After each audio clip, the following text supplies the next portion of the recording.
5 years ago, under the glittering chandeliers of a charity gala in Chicago, Emily Harper, a spirited 25-year-old, stood behind the check-in table, her smile as bright as the city skyline.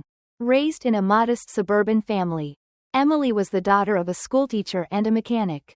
Instilled with grit and independence, she'd worked her way through college on a partial scholarship, earning a marketing degree and a junior role at a boutique ad agency. Her life was a canvas of ambition, painted with late nights and big dreams. That evening, as she scanned guest lists, a man approached with a disarming grin and eyes that sparkled with quiet confidence: Ryan Carter, a 29-year-old rising star in a prestigious law firm. Ryan, polished yet approachable, came from a world of privilege. His late father, a corporate lawyer, left a legacy of wealth, while his mother, Margaret, maintained the family's social status through charity boards and elite connections. Ryan's charm was effortless. He cracked a joke about the bite-sized hors d'oeuvres, and Emily's laugh echoed through the ballroom. Their conversation stretched nearly an hour, only interrupted when Emily's supervisor gently nudged her back to work. That fleeting moment sparked something undeniable, a connection that would soon consume them both. Their romance unfolded like a Hollywood script. Weekend escapes to cozy lakeside cabins, impromptu picnics in Millennium Park, handwritten notes tucked under Emily's windshield wiper. Ryan was attentive, thoughtful, a man who seemed to see her soul. After 18 months of whirlwind courtship, he proposed under a starlit sky, and Emily said yes without hesitation. Their wedding was a vision of elegance. But beneath the surface, cracks were already forming. Margaret insisted on controlling every detail: the venue, the menu, even Emily's gown, dismissing her choices with a smile and a "darling, I know what's best." Ryan, ever the dutiful son, sided with his mother, brushing off Emily's concerns with, "Let's keep mom happy." Blinded by love, Emily chalked it up to pre-wedding jitters, convinced their life together would find its rhythm. She was wrong. The first year of marriage painted a picture of perfection. Emily and Ryan settled into a charming suburban home with a sprawling backyard, perfect for the family they dreamed of starting. Emily's career flourished with a promotion to account manager, while Ryan's trajectory at the law firm soared. To the world, they were the golden couple, building a life of promise. But Margaret's shadow loomed large. Her visits, initially bi-weekly for Sunday dinners, became a near-constant presence. Her polite demeanor masked sharp critiques. "The chicken's a tad overdone, dear," or "those modern curtains are bold." Ryan never noticed, or chose not to. Emily felt her confidence erode in her own home, each comment a subtle jab at her competence. Margaret's influence over Ryan was undeniable. The confident lawyer Emily married became deferential in his mother's presence, seeking her approval on everything from vacation plans to furniture purchases. When Emily suggested starting a family, a plan they'd agreed on before marriage, Margaret interjected, "Ryan needs to secure partner status first. Children are such a burden at this stage." Ryan, to Emily's dismay, echoed, "Maybe mom's right. Let's wait a bit." Emily lay awake at night, realizing no major decision was ever truly theirs. It always passed through Margaret's filter. Tensions simmered as Margaret's intrusions intensified. She'd drop by unannounced with groceries.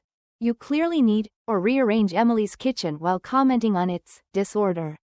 One afternoon, Emily came home to find Margaret reorganizing her pantry, dismissing Emily's carefully curated system with, "This is how Ryan likes it, alphabetical." Sensible. Emily's protests were met with a patronizing laugh, as if her preferences were childish. Feeling like a guest in her own home, Emily confided in her best friend, Lauren, who'd long warned her about Ryan's attachment to his mother. "He's tied to her apron strings," Lauren had said at their engagement party. Emily had defended him, citing his closeness to Margaret after his father's death. Now, she wondered what she'd missed. The breaking point came on a crisp autumn morning. Emily, 8 weeks pregnant and grappling with morning sickness, had taken a second test to confirm the life growing inside her. She hid the test in her purse, planning a private dinner to share the news with Ryan, complete with sparkling cider in place of wine. But her plans crumbled when Ryan called. casually announcing Margaret's weekend stay. Starting that noon. Can you prep the guest room and make that grilled chicken salad she loves? He asked. Oblivious to the irony, Margaret had once called the dish uninspired. Emily swallowed her frustration, agreeing to host. When Margaret arrived, her critiques were relentless. Emily looked exhausted. The garden was neglected. Ryan's long hours needed more support. Over lunch, Emily's nausea and Margaret's barbs overwhelmed her. Excusing herself to the bathroom, she stared at her reflection, barely recognizing the timid woman she'd become. When she returned, Margaret was whispering to Ryan, who'd arrived home early. His face darkened with each word, his eyes flicking to Emily with a mix of suspicion and fury. Is it true? Ryan's voice was low. Dangerous. Emily, confused, asked. What? He stepped toward her, fists clenched. The neighbor, Ethan. Mom saw you with him when I wasn't home.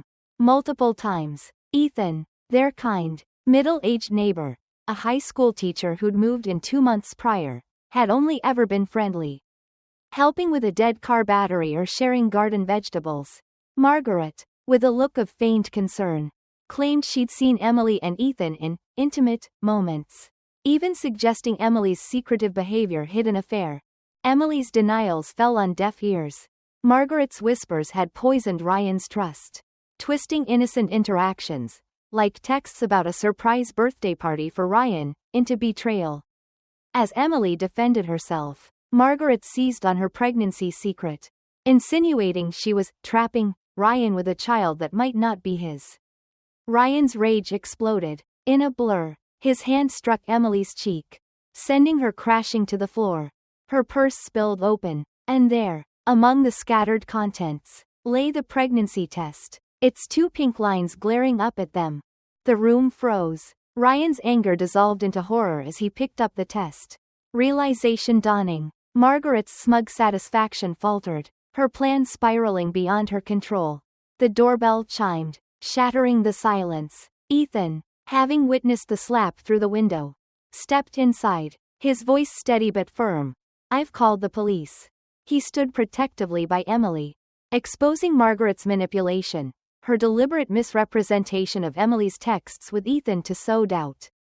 The truth hung heavy in the air, a damning indictment of the facade Emily had called her marriage.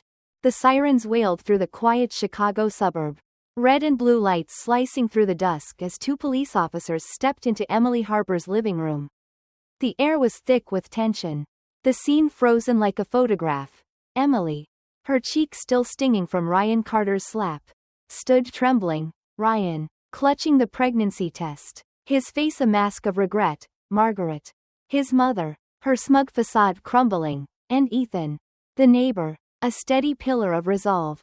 The office's arrival marked the end of a lie Emily had lived for years, and the beginning of a grueling, transformative journey to reclaim her life. The female officer, Officer Daniels, approached Emily with calm authority.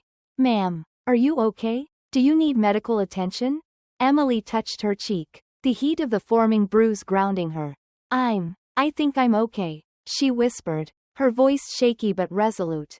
She recounted the events with raw honesty, Ryan's accusation of infidelity, fueled by Margaret's malicious lies about her interactions with Ethan, and the violent outburst that followed. My husband hit me, she said, her voice breaking, hard enough to knock me down. All because his mother convinced him I was cheating. Ethan corroborated her story, his voice unwavering. I saw it through the window. Ryan struck her, and I called you immediately. He detailed Margaret's manipulation, explaining how she'd twisted innocent texts between Emily and himself, plans for Ryan's surprise birthday party, into a fabricated affair. Margaret, her face a masterclass in feigned innocence, tried to spin the narrative. This is a family misunderstanding, she insisted, her voice honeyed but desperate. My son was upset, understandably, after learning his wife was keeping secrets. But Emily was done with excuses. There was no affair, she said firmly, locking eyes with the officer. Margaret lied to drive a wedge between us. She's been undermining me for years. The officers took detailed statements, photographing the redness on Emily's cheek as evidence. Ryan, his earlier rage replaced by hollow shame, was led outside to speak with the male officer. After an hour of questioning, the decision was made. Ryan was arrested for domestic assault. His hands cuffed as he was escorted to the patrol car. Margaret's protests, "This will ruin his career," fell on deaf ears. Emily watched, a strange mix of relief and sorrow washing over her. The man she'd loved was gone, replaced by someone she barely recognized. As the police car drove away, Margaret turned on Emily, her civility vanishing. "This is your fault," she hissed. "If you'd been the wife he needed, none of this would have happened." Emily, exhausted but unbroken, met her gaze. "No, Margaret, this is what happens when you manipulate your son into seeing his wife as the enemy. You didn't hit me, but you might as well have." Margaret stormed out, vowing to call her lawyer, while Ethan offered to stay until Emily felt safe. "I'll be okay," she assured him, needing solitude to process the wreckage of her life. Alone, she placed a hand on her still flat stomach, vowing to protect the tiny life inside from the chaos she'd endured. The next morning, Emily called her best friend, Lauren, who arrived within hours, suitcase in tow. "I'm not leaving you alone," Lauren declared, setting up camp in the guest room. Over tea, she listened as Emily poured out her fears and regrets. "I should have seen it sooner," Emily said, tears streaming down her face. "You tried to warn me about Margaret." Lauren squeezed her hand. "You loved him. Love blinds us sometimes. But you're not alone now." Ryan was released on bail the next day, barred from contacting Emily except through lawyers. Margaret launched a relentless campaign of texts and calls, urging Emily to drop the charges. Ryan's devastated. One message read, "One mistake shouldn't destroy his life. Think of your baby." Emily deleted each one, her resolve hardening. She was thinking of her baby, why she couldn't sweep this under the rug. A week later, Ryan's attorney arranged for him to collect belongings from the house, with Ethan as a neutral third party.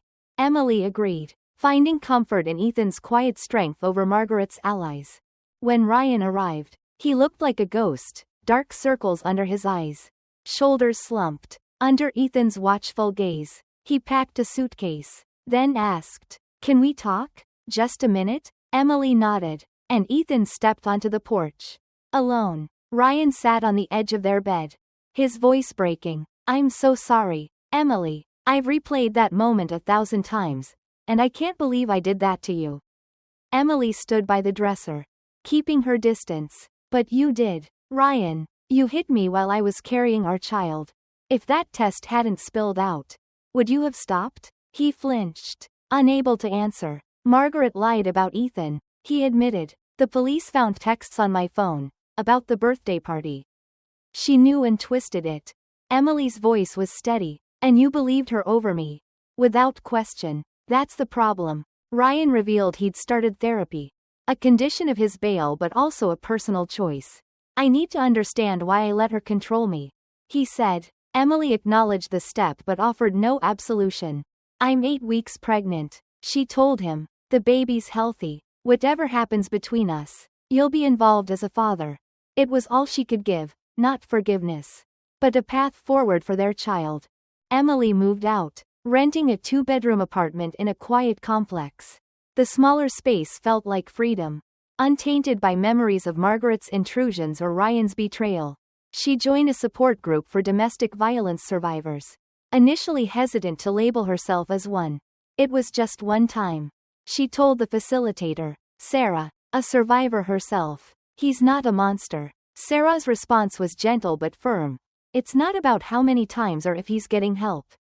It's about knowing you deserve better." Those words cracked something open in Emily, freeing her from years of self-blame.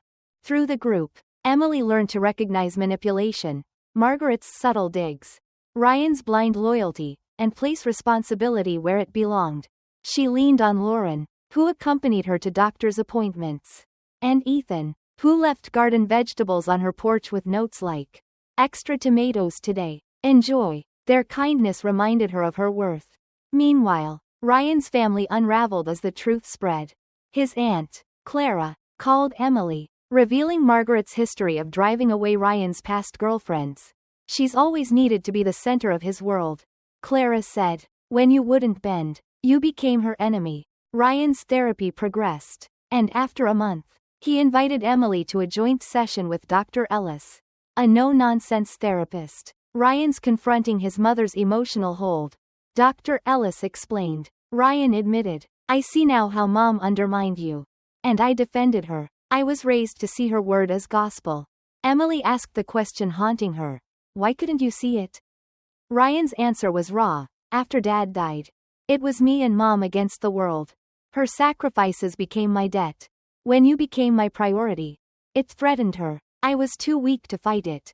It wasn't enough, but it was honest. A step toward understanding the broken foundation of their marriage. As Emily's pregnancy entered the second trimester, she and Ryan built a cautious co-parenting framework.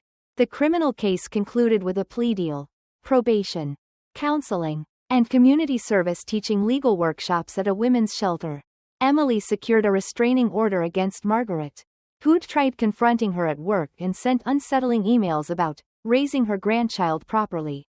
Margaret's influence waned as family members, led by Clara, distanced themselves, appalled by her lies. When Emily gave birth to her daughter, Ava, on a bright spring morning, Ryan was there, respecting her boundaries. As Ava was placed in Emily's arms, their shared tears marked a moment of pure joy amid the complexity of their past.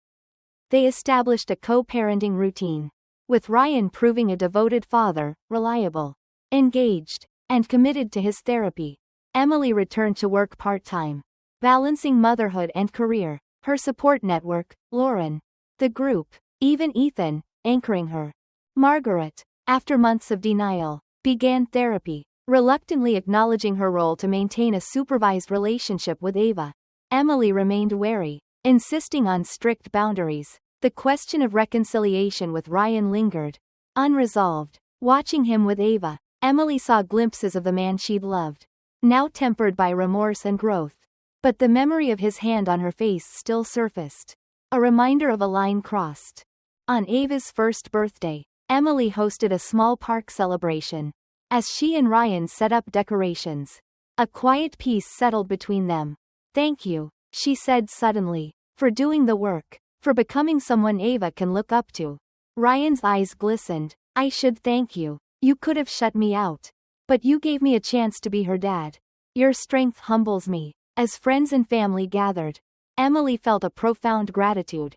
Her journey from that shattering moment to this joyful day had been fraught with pain, but it had forged a resilience she hadn't known she possessed. Emily's story is a beacon for anyone trapped in a toxic relationship. Trust your instincts when something feels wrong, she urges. Seek help, set boundaries, and know your worth isn't defined by others' actions but by your response. The path to healing is winding, but each step towards self-respect lights the way. Share your story, Emily invites, and join her in breaking the cycle of manipulation to build a life of authenticity and love.